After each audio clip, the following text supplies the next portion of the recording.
ഇപ്പോൾ രാധാലക്ഷ്മി പത്മരാജൻ കൂടെ നമ്മോടൊപ്പം ചേരുന്നുണ്ട്. ശ്രീമതി രാധാലക്ഷ്മി, ഈ മോഹൻലാലും അമ്മയും തമ്മിലുള്ള ഒരു സ്നേഹബന്ധം എന്ന് പറയുന്നത് നമ്മൾ പലപ്പോഴും കണ്ടിട്ടുള്ളതാണ്.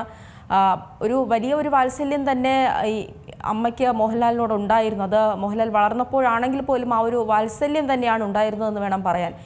ഇരുവരും തമ്മിലുള്ളൊരു ആത്മബന്ധം, ഈ നടനും അമ്മയും തമ്മിലുള്ളൊരു ആത്മബന്ധമൊക്കെ ഈ ഒരു ഘട്ടത്തിൽ എങ്ങനെയാണ് താങ്കൾ ഓർത്തെടുക്കുന്നത്? ലാലിന്റെ ചേട്ടൻ പോയപ്പോ ശരിക്ക് ലാൽ മാത്രമായി അമ്മയ്ക്ക്. ഒരു മോൻ മാത്രമായി ശേഷിച്ചു. ഭയങ്കര ലാലെ ഒരു കൊച്ചു, എന്നും ഒരു കൊച്ചു കുഞ്ഞിനെ പോലെ ആയിരുന്നു ശാന്ത ചേച്ചിക്ക്. ശാന്ത ചേച്ചി എല്ലാ അമ്മമാർക്കും മക്കൾ ഏറ്റവും പ്രിയപ്പെട്ടവരായിരിക്കും. എല്ലാവരെക്കാട്ടിലും മക്കളെ കഴിഞ്ഞിട്ട് എല്ലാവരോടും സ്നേഹം ഉണ്ടാവുള്ളൂ. എങ്കിലും ഈ ലാലിന് എന്നും കുഞ്ഞായിരുന്നു. അതാണ് ശാന്ത ചേച്ചിക്ക് എന്നും കൊച്ചു കുഞ്ഞിനെ പോലെയായിരുന്നു ലാല്. ഒരുപാട് മകന്റെ വളർച്ചയിൽ വളരെ സന്തോഷിക്കുകയും മകൻ ഇഷ്ടപ്പെടുന്നവരെ എല്ലാം വളരെ ഇഷ്ടപ്പെടുകയും ചെയ്യുന്ന, എനിക്ക് നല്ല ഓർമ്മയുണ്ട്. പത്മരാജൻ മരിച്ചപ്പോഴേ എനിക്ക് ഏറ്റവും താങ്ങായി നിന്ന ഒരാളാണ് ശാന്ത ചേച്ചി. എല്ലാ ആഴ്ചയിലെ ഏറ്റവും കുറഞ്ഞ ഒരു ദിവസമെങ്കിലും വരും. അന്ന് ഷൺമുഖമോ അല്ലെങ്കിൽ ആന്റണിയോ ആരെങ്കിലും കാർ ഓടിച്ചുകൊണ്ട് വരും. കുട്ടികളെ കണ്ട്, അന്ന് 16, 19 വയസ്സേ ഉള്ളൂ മക്കൾക്ക്. അവർക്ക് വേണ്ട സാധനങ്ങളും ഒക്കെ കൊണ്ടുവന്ന് അവർക്ക് തിന്നാൻ എന്തെങ്കിലുമൊക്കെ കൊണ്ടു കൊടുത്ത് ഞങ്ങൾ കരഞ്ഞുകൊണ്ടിരിക്കുന്ന ഞങ്ങളെ ചിരിപ്പിച്ചിട്ട് ശാന്ത ചേച്ചി പോവുള്ളായിരുന്നു.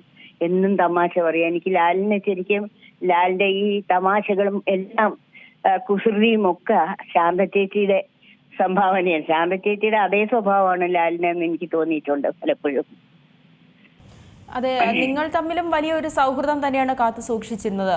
ശാന്തകുമാരിയുമായി ആണെങ്കിൽ പോലും വലിയൊരു സൗഹൃദം. ഈ മുടവൻ മുകളിൽ താമസമുണ്ടായിരുന്ന സമയത്തൊക്കെയും എപ്പോഴും നിത്യ സന്ദർശകയായിരുന്നല്ലോ. അതെ അതെ. ഒരിക്കൽ ഞങ്ങളുടെ വീട്ടിൽ വന്ന് പോകുന്ന സമയത്താണ് ശാന്ത ചേച്ചിക്ക് വയ്യാതെ വരുന്നത്. പെട്ടെന്ന് തളർച്ച പോലെ വന്ന് സ്ട്രോക്ക് പോലെ വരുന്നത്. കാറിൽ ഇരുന്നിട്ടാണെന്നാണ് എൻ്റെ ഒരു ഓർമ്മ. അന്ന് ഷൺമുഖം പറഞ്ഞതായിട്ട് എനിക്ക് ഓർമ്മയുണ്ട്. ഞാൻ എപ്പോഴും ഈ ഈ മെയ് മാസത്തിലും പോയി കണ്ടിരുന്നു. ഈ വരുന്ന 5-ാം തീയതി ശാന്തക്ഷേത്രത്തിൽ പോകാനിരിക്കുകയായിരുന്നു. ഞാനിപ്പോ ചിറ്റൂര്, എൻ്റെ നാട്ടിലാണ് ഉള്ളത്. തിരിച്ച് എറണാകുളത്ത് വരും. എറണാകുളത്ത് വന്നിട്ട് ശാന്ത ചേച്ചി 5-ാം തീയതി കണ്ടിട്ട് വേണം തിരുവനന്തപുരത്ത് പോകുന്നതിന് മുമ്പ് കാണണം എന്ന് വിചാരിച്ചിരുന്നു. ലാലിനോട് ഞാനൊന്ന് പറയുകയും ചെയ്തു. ലാലിന്റെ അവാർഡ് ഫംഗ്ഷൻ ഉണ്ടായിരുന്നല്ലോ തിരുവനന്തപുരത്ത്. അപ്പൊ കണ്ടപ്പോ ഞാൻ പറഞ്ഞു, ഞാൻ വരുന്നുണ്ട്, ശാന്ത ചേച്ചിയെ കാണാൻ വരുന്നുണ്ട് എന്ന് പറയുകയും ചെയ്തു. എന്താ കാണാനുള്ള യോഗം ഉണ്ടായില്ല എന്ന് പറഞ്ഞാൽ മതിയല്ലോ. ഏറെ നാളായി ചികിത്സയിൽ, വർഷങ്ങളായല്ലേ ചികിത്സയിൽ തുടരുന്നുണ്ട്? 10 വർഷത്തോളം ആവണം. അതിനുശേഷം ഞാൻ പല പ്രാവശ്യം, ഞാൻ ആദ്യം പോയി കാണുമ്പോൾ അമൃത ഹോസ്പിറ്റലാണ് പോയി കാണുന്നത് വയ്യാന്ന് പറഞ്ഞിട്ട്. അപ്പൊ തലയുടെ ഒരു വശം എടുത്ത്, തലച്ചോറ് ഏതോ ഒരു ഭാഗം എടുത്ത് കുഴിയായിരുന്നു ശരിക്കും ഒരു വശത്ത്. അന്ന് അവിടെ 3 മുറിയാണ് അവിടെ എടുത്തിട്ടുണ്ടായിരുന്നത്. ലാലൊരു മുറിയില് നോക്കുന്നവർ അതൊക്കെ താമസിക്കാൻ വേറെ മുറി, സ്ഥാനം വെച്ച് കിടക്കുന്ന മുറി, അങ്ങനെ 3 മുറിയായിട്ട് അവിടെ ബുക്ക് ചെയ്തിരിക്കുകയായിരുന്നു. എന്തായാലും ആ ഒരു അപകടം തരണം ചെയ്യുന്ന തന്നെ വിചാരിച്ചില്ല. അത്ര ശരിക്ക് ആയുസ്സും എല്ലാവരുടെയും പ്രാർത്ഥനയും ഒക്കെ കൊണ്ടായിരിക്കാം രക്ഷപ്പെട്ടു പോകുന്നത്.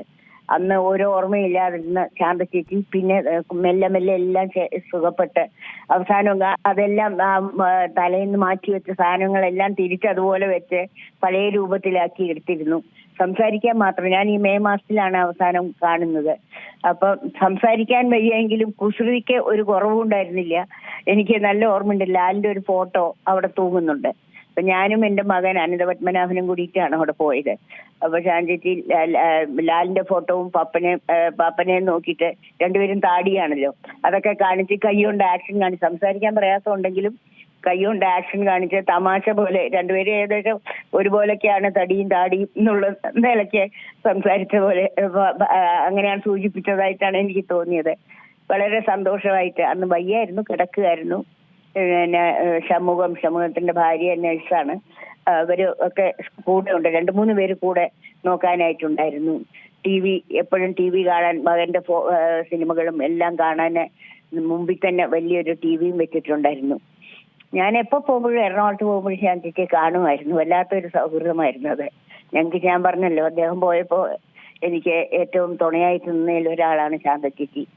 ഞങ്ങളെ സമാധാനിപ്പിച്ചും ഞങ്ങളെ കരയുന്ന, ഞങ്ങളെ ചിരിപ്പിക്കും എന്നയാള്. വല്ലാത്ത സങ്കടമുണ്ട്. എനിക്ക് ചിറ്റൂര് പെട്ടത് കൊണ്ട് എനിക്കിപ്പോ പോവാൻ പറ്റുന്നില്ല, പോയി കാണാൻ പറ്റുന്നില്ല. മോൻ പോകും. ശരി, വളരെയധികം നന്ദി ശ്രീമതി രാധാലക്ഷ്മി പത്മരാജൻ ഈ ഒരു വേളയിൽ പ്രതികരിച്ചതിന്. ഏറ്റവും പുതിയ വാർത്തകളും വിശേഷങ്ങളും വിരൽ തുമ്പിലറിയാൻ സീ മലയാളം ന്യൂസ് എല്ലാ ഡിജിറ്റൽ പ്ലാറ്റ്ഫോമുകളിലും ലഭ്യം.